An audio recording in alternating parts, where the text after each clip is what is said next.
What up, B Squad? It is your boy JB, and I am here today with another review for Sistas Season 6, Episode 2. Episode is titled Full Circle Moments, you guys. So, before we go ahead and get into this review, if you guys are watching the video or any other on the channel and you guys aren't subscribed yet, do me a solid favor and stop taking me out on this date and having me pay for it at the end of it.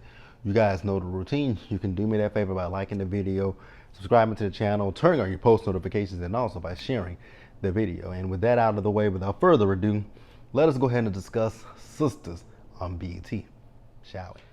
All right, you guys, so this episode we open up and we see Andy as she's taking Danny home, right? You guys remember last week they went down to the bar and they got Danny, who was already drunk.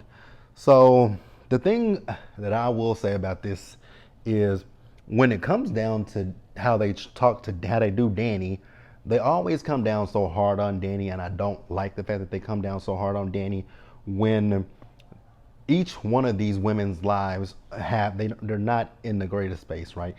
Andy is with this conniving, manipulative, egotistical man, Gary. Sabrina doesn't know what she wants from Calvin, and you guys know how I feel about Karen. Karen is very much so a bitter woman. That's all I'm gonna say about Karen, right?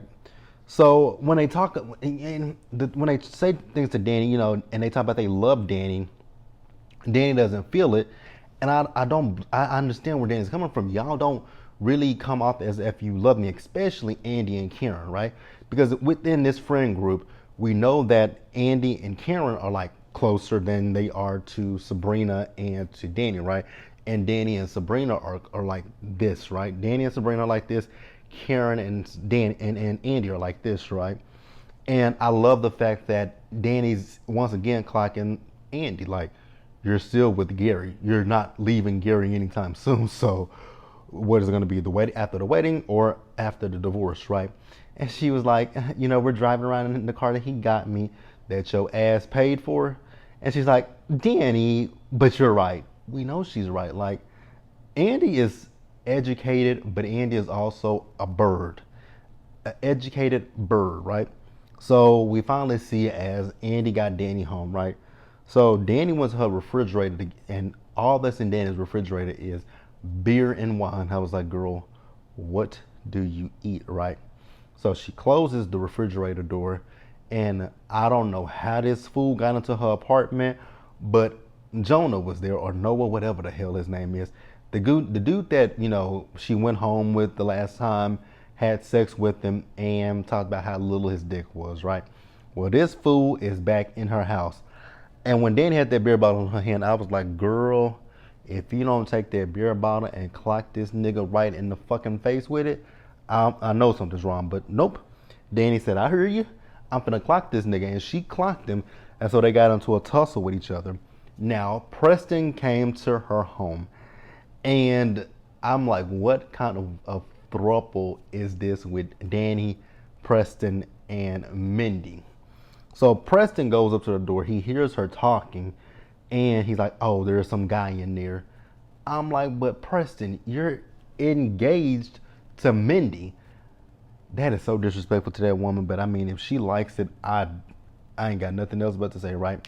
So Preston eventually left because he got in his feelings thinking that Danny was in there about to have sex with another man. And I'm like, once again, Preston, you are not in a relationship with Danny.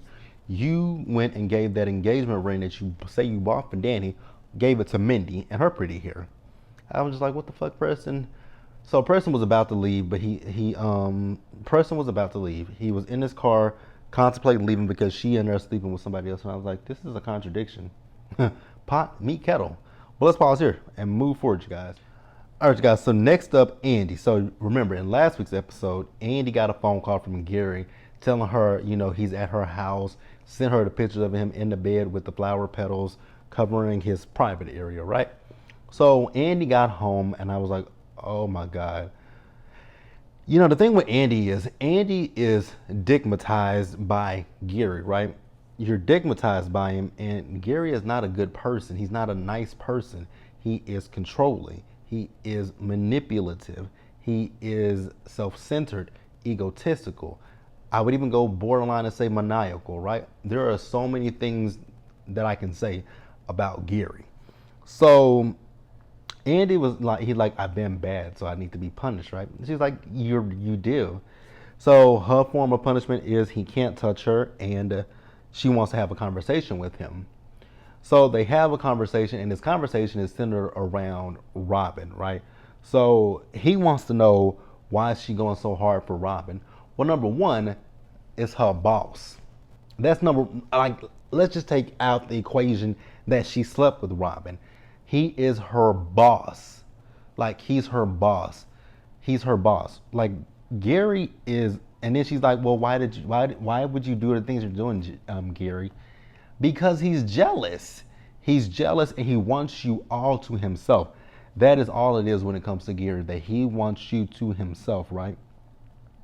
So then Andy eventually told Gary that he needed to leave. Now I'm gonna come back to that because I don't know that he left, but he did he did get up out of the bed and he went towards the bathroom, right? So we move back over to Danny's place. So the police are there and the police are asking Danny some questions, right? So we're safe to assume that Jonah got arrested. So Preston was like talking to Danny about Jonah, and I'm like, how are you trying? Like, he was trying to confront her, and I'm sitting here thinking to myself, how are you trying to confront her when you have been flaunting Mindy in her face? Each time, like, you give her an ultimatum, and then you're like, oh, well, I'm just gonna go back to her. And I'm just like, this is one of the things that I say when it comes to Tyler, why I say he needs writers. Now, I know you guys said he got writers, but the writers are not on this season. I know that they are currently filming season 7. So I'm hoping that with season 7, we can get away from this some of the repetitive, redundant stuff that we have. Because this storyline right here, really, honestly, it makes no sense. This storyline makes no sense. And the storyline with Sabrina and Maurice absolutely makes no sense. And I'm going to go deep into that storyline once we get to it. But it makes no sense to me, right? So, like I said, Preston wants to confront Danny, but instead you're engaged to Mindy, who's at a hotel, but you're over here with Danny, and he's talking about, oh, well, Mindy knows that I'm here with you, and she knows that I love you, and she knows that you love me. I was like, and she's okay with that? In what world would a woman get engaged to a man that you know he's in love with another woman, and you see him with the woman, and you know that the woman loves him? Tyler, where in the hell did you get this storyline from? I'm really puzzled by where the frick we got this storyline, because it's just dumb, it's stupid, and it makes no sense to me. So we're going to pause here, and we're going to move forward, guys. All right, you guys, so next up we got Calvin. So Calvin went over to Sabrina's crib, right? And you guys remember last week's episode with Calvin and Maurice, they were at the airport. Remember, Maurice shot the gun and it went off and it hit Q, right? So Calvin has come over to give Sabrina the 411 on what happened with Maurice, right? And she's like, oh my God, Calvin, no. I was like, Sabrina, and I was like, wait a minute, Calvin, tell her what really happened. I know you don't know everything, but tell her that it was self-defense, that was not Maurice's gun, that it was Q's gun, and it went off. And there are cameras in the parking lot that saw it, and the policeman, which I said it last week, and I'm so glad it wasn't just me, because I watched, I love Ashley's reviews. So I watched Ashley's review after I posted my review, and Ashley even picked up on the same thing that I picked up when it came to the cops in last week's episode. That if you guys go back and watch, the cops said 1 minute that they needed to review the footage to corroborate Maurice's story, but then they said they watched the footage and corroborated Maurice's story. So there's nothing for Maurice to worry about. The cops saw that Q pulled the gun on him, and they struggled over the gun. It went off. So I don't know why we had to have that long drawn out scene last week's episode, but it is what it is. So Maurice came in, it's Britney, bitch. I had listened to that song earlier this week. Give Me More by Britney Spears, right? So let's talk about Maurice and Sabrina. So Sabrina told Maurice that she called corporate and, you know, she wanted to sit down with them and have a conversation about them being fired. And Sabrina says that the corporate is going to look into it, like they're going to do an investigation. And I was like, wait a minute, so they hadn't done an investigation prior to now? So they only fired y'all because y'all got arrested for this? That screams lawsuit right there, right? Because y'all don't have any proof. Even the cops don't even have no. The cops don't have any proof that Sabrina and Maurice robbed the bank. Like none of this stuff. The bank situation still makes no sense. Like, if I'm gonna rob a bank, why? Like, are they like? What kind of? The more I think about that storyline, is stupid, right? Because listen to it. Let me spell it out for you guys. So Q and his friends came and robbed Sabrina and Maurice at the bank. If Sabrina and Maurice were in on it, why would they have people come and hold them at gunpoint? If they're in on it, why would they get? Why would they put their lives at risk? Why not say? I mean, I'm gonna give you guys a good scenario. Look at what happened on set. Look at the movie Set It Off. If you've never saw Set It Off, go watch Set It Off. Right. So in the beginning of Set It Off, Vivica A. Fox character, Frankie, she was working at a bank. Darnell came down to the bank, and Darnell had, had a gun held to Frankie, and he asked her for the money. She froze. She froze because he picked up a white woman, had a gun to the white woman's head, and he shot the woman, and that was that. So Waller and his partner, Waller and the white guy and his partner Waller, I think that was her name. Y'all know what I'm talking about. The white guy and the sister. When she said, "You even asked me if I was thirsty, sister." Like they thought she was in collusion with Darnell because Darnell was from her neighborhood, right? So if you never watched Set It Off, go watch it because I'm actually giving you the movie in a nutshell. So they actually did fire Frankie's character because they thought she was in collusion with Darnell, right? So throughout the movie, Frankie, Stoney, TT, and Cleo, they all started robbing banks, right? And they robbed the banks with the knowledge that Frankie knew about the system in the banks. And they eventually got caught. And the only person that survived was Stoney, who was Jada Pinkett Smith's character. Ooh, love that movie. I love that movie. I love me that. Speaking of which, if you guys want to go check it out, if you got Tubi, go check it out. It's actually on Tubi. But that's my thing. If Maurice and Sabrina robbed this bank, why would they rob their own bank? Why would they then rob their own bank? Why not say, we know the system, go to this bank, go at this time, do this, do that. But again, these people didn't even do an investigation. It makes no sense, right? What kept blowing me in this scene with Maurice and Sabrina is the fact that he kept calling her a hoe and a broke bitch. He called her a broke bitch at one time when he went to her refrigerator. I cracked the hell up, you guys. So briefly, let's talk about Zach and Fatima, because it wasn't a whole lot of them in this episode. And again, I have not watched season 2 of Zatima, so I don't know what's happened in season 2, but I eventually will watch season 2 of Zatima. And I got to finish the final episode of season 1. But Zach is telling Fatima that, he want to call Heather up, right, so that he can formally meet his son. And so he wanted Fatima to come with him, but she was like, well, can you wait until I get off of work?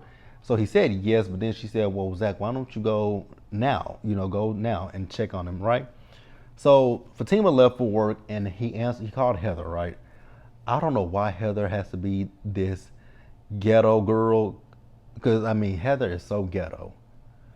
And I was just like, oh, God, she's a stereotype. Like, the way that Tyler writes is like the stereotypes of black women is all the stereotypes, and it's the negative stereotypes of black people, right? But it is what it is, right? So he tells her he wants to come see the babies. She said, cool. So that's that. So we're gonna go ahead and pause here and move forward, you guys. So next up, you guys, Preston. So Preston tells Danny that he's gonna be sending Mindy back home. I was like, say what now? So, oh God, that storyline is stupid. It makes no sense to me. but I'm gonna let Tyler go on ahead and do whatever he gonna do. But Preston is telling Danny that he wants to stay with her. He said that Jonah made bail. She was like, I'm fine. He says, well, why don't you go stay with one of your friends? She says, I'm not letting that nigga run me out of my house. So he says, okay, well, I should stay with you. Now, in this particular moment, I actually wasn't upset with Preston saying that he wanted to stay with her because that's a smart idea. So let's move over to Gary and Hayden. Gary is on the phone with Hayden. And mind you, he's at Andy's place, but I thought that's where I was saying earlier. Andy told him to leave, but he was still in her place talking to Hayden, right? So Gary is telling Hayden that Andy knows about the situation with Robin and that she's pissed. And he said, I told you that, right? So then Hayden is still, he think he got Tamara snowed, but it's Tamara that got you snowed. And I think Tamara's stupid as well. So Gary is asking him, did you vet her? He said, what's her full name? And Hayden's like, I fully vetted her. No, you didn't. So then, we see Andy. So Andy's getting ready to go into the office. Why is Andy so sexualized when it comes to the way she dresses? And again, I don't have a problem with how anybody dresses, right? I'm all about women's rights and women's freedoms, right? But when it comes to Andy, Andy always has her titties out. That's all I ever see with Andy. Andy always has a low cut, her blouse or her dresses or whatever. Everything is a deep cut in V. And I'm like, because then you would like, when she got upset with Robin about, when she got upset with Robin, when he was asking her who all she slept with, I'm like, but Andy, you put yourself in those situations. I don't like it that he said that, but you put yourself in precarious situations, right? So after that, where we at? I guess we'll just go ahead and wrap up. No, yeah, we'll pause here and wrap up. So Maurice, Calvin was talking about he was getting ready to go to work, and he said, Tommy, what job you got? I was like, that is the $1 million question, right? So Calvin eventually left, and it's just Maurice and Sabrina. So Maurice is telling Sabrina that he's going to go talk to Q and make Q admit to what he's done. I'm like, Ben, they've tried that. Q is not going to do that unless, which I know Georgia is a state where you don't need consent to record, because I know certain states you're inadmissible in court. So if he can maybe get this man to admit what he did on a recording, maybe that'll help them. I don't know, right? But Maurice was telling Sabrina that Calvin obviously loves her. Here's the thing when it comes to these characters, right? For us, we are 6 seasons in, right? So we know that it's been 6 seasons. I can't think about how.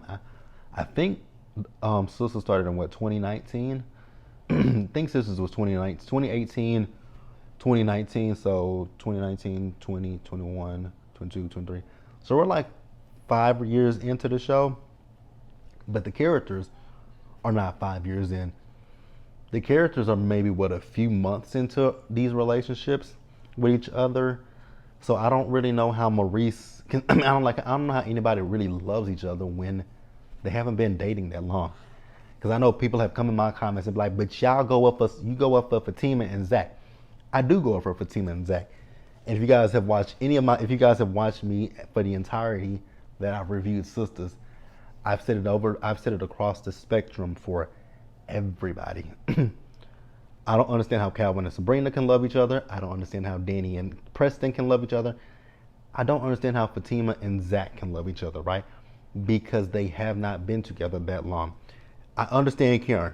Her and Zach were together for 3 years. Andy and Gary, they were already in a relationship with each other when Sistas first started. So that's not a brand new relationship. So I understand those, but the other ones, I just don't understand it, right? Because like I said, this is a matter of months, not years at all. So it is what it is, right? Where are we at? So Hayden and Tamara, right? Tamara thinks I don't know if I don't know what it is with Tamara, but she's very see-through. She's transparent. Like I can see her, the way she tries to hype up Hayden. Hayden is too stupid and too stuck on himself to realize this girl is running the con on you and running the game on you, right? So he's talking about getting her a job down at the firm, and so he left. I think he left, but right when he walked away, she immediately called Fatima up on the phone. I'm like, girl, you didn't even make sure that this man was gone good enough before you called Fatima up on the phone to tell Fatima that basically you got him wrapped around your finger and you want to take him for everything. And Fatima says, that's not what I told you. Do what I say. Fatima, I think that this dumb girl over here is gonna backfire on you, right? So then to wrap up the episode, Pam. So Aaron called Pam up and she's like, Aaron, how did you get my number? But he wants to check up on Karen, right? She said if Karen didn't answer you, she doesn't want to talk to you. He said I texted her, she didn't respond to you, she saw it. So she does not want to talk to you. So she's like, who was that woman? He said, Karen and I talked about it. Did y'all really talk about it? Because I don't think y'all really talked about it like that. But it is what it is, right? So she pulled up to the salon to see that the salon, I guess by this point, they done put the fire out, right? And the preview for next episode talking about they found a body. It ain't Karen's. I don't know who body in there, but it ain't Karen's body. I know Karen passed out, but I just can't see. Karen is not dead. But that's it, you guys. Please let me know what you guys thought about this episode down in the comment section below. Subscribe to the channel, turn on your post notifications, and share the video, you guys. And until the next time, stay safe, take care of yourselves, wash your hands, be blessed. I'll see you guys in the next one. Bye.